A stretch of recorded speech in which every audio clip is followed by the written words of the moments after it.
All right, everyone, welcome back. This is a 2022 boom Chevy Equinox, very popular 1.5 turbo. Most of the life of this vehicle was spent at the dealership.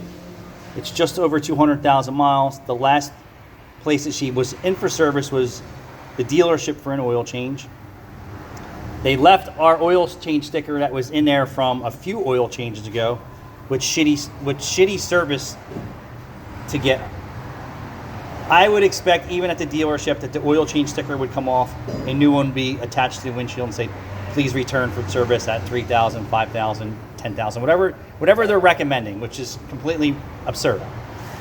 The moral to the story is, if you're going to the dealership and you don't hear keywords like your vehicle requires maintenance, it's due for 30K, a 60, a 90, 100, 200, 300K service, they're not looking out for you.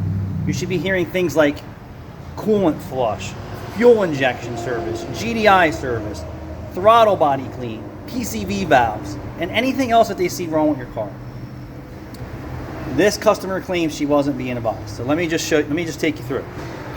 This buildup here on this system is showing that the crankcase PCV ventilation has excessive blow-by, or the design of the PCV system, which is very intricate in this valve cover. It's like a 3-piece part inside of here, and most of them aren't serviceable.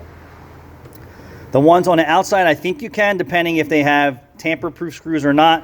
But anyway, at this mileage, 200K, with neglected maintenance, we advise replace the valve cover and replace all the plastic hoses that go to this. We also advise replacing the part of the intake boot down here that's soaked in oil. When this customer was going in for service, the dealerships weren't recommending the required maintenance this car needs. Here's the throttle body that's never been cleaned. I'm gonna get a light on it. It's so thick with crap that the throttle body actually has a trouble code that doesn't say the throttle body's bad. It's saying it has an air performance problem. That's because the throttle body is so clogged. Here you can see that this is another problem.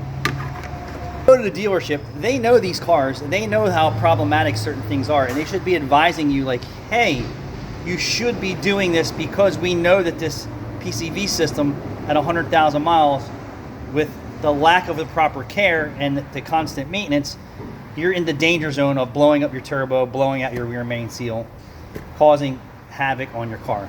Now, this car didn't make it 220,000 miles by mistake, but a lot of maintenance is let go.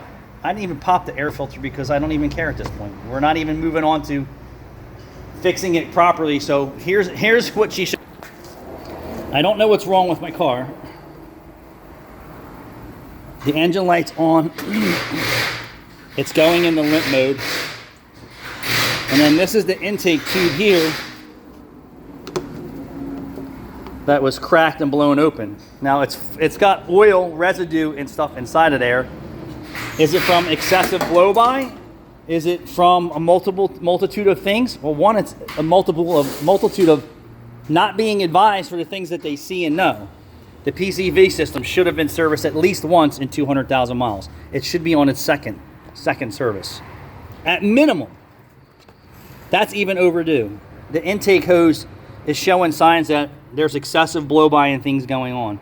The intake hose here blew apart because plastic and oil and heat don't mix. So, and we still can't confirm if the turbo system's good or not because we have so many issues with it.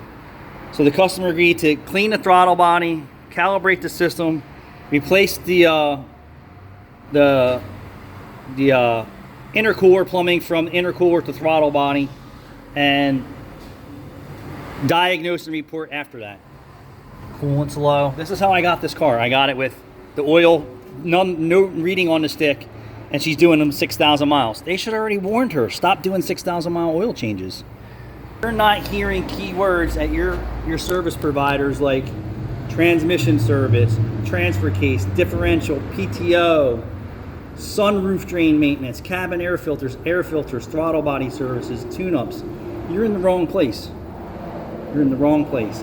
They don't have your best interest for the thing that you rely on the most, like your life partner or your husband or your wife. Like, I need this car to get me to work every day. I need this car to get the kids to school or gymnastics, or I need it to get them to the doctor's appointment.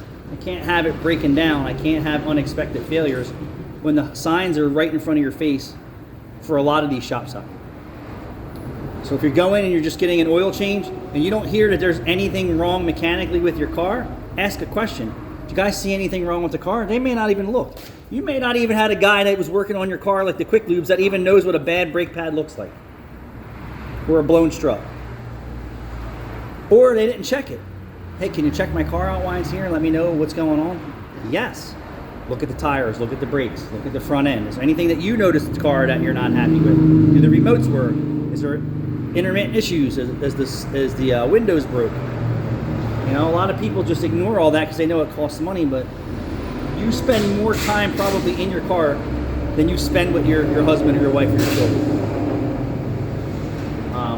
And there's a reason why a lot of these cars have all the issues they do, but you got to figure it out. Is your service provider giving you the service that you need? You may not want to hear it, but are they giving you the service, providing a level of service and expertise that you and your vehicle need? And you may be under the presumption that, oh, they didn't say there was anything wrong with it, I guess it's good. That doesn't mean shit today. Depends on the guy who's looking at your car. So if you're not hearing those key words, you're at the wrong place. Thanks for watching.